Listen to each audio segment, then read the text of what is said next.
দেখতে পাচ্ছেন এটা কিন্তু চালু হয়ে গেল। এখানে মোড চেঞ্জ করা যায়। আপনি যদি স্লো মোডে চালাইতে চান এখানে আরেকটা চাপ দিলে একটু স্লো, এখন কিন্তু আরও স্পিড বাড়ছে। এখানে যদি আবার আরেকটা চাপ দিই আরও স্পিড বাড়ছে। এইভাবে কিন্তু আপনি আপনার যে মোডটা এই মোডটা চেঞ্জ করতে পারবেন। এটা এক চার্জ দিয়ে আপনি আধা ঘন্টা 1 ঘন্টা কাজ করতে পারবেন, আবার চার্জিং দিতে পারবেন। এখানে যে আবার সুইচ আছে এখানে যদি আবার চাপ দেই দেখুন এখন কিন্তু আবার স্লো হয়ে গেল।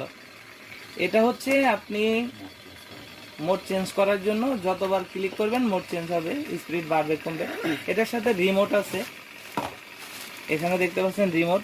এখানে এই রিমোটের মাধ্যমেও আপনি কাজের সময় মোড চেঞ্জ করতে পারবেন।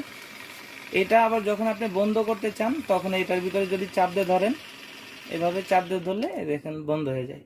আর এই রিমোটের কাজ হচ্ছে আপনি এই রিমোটের মাধ্যমে কাজের অবস্থায় মোড চেঞ্জ করতে পারবেন, আস্তে চাইলে আস্তে, জোরে চাইলে জোরে, আপনি যেভাবে ইচ্ছা সেভাবে কাজ করতে পারবেন। যাদের প্রয়োজন তারা স্ক্রিনে দেওয়া নাম্বারে যোগাযোগ করতে পারেন, হোয়াটসঅ্যাপ ইমোতে নক করতে পারেন। আমরা বাংলাদেশের সব জায়গায় কোরিয়ার সার্ভিসের মাধ্যমে হোম ডেলিভারি করে থাকি। তো আজকের মতো এই পর্যন্তই, ধন্যবাদ।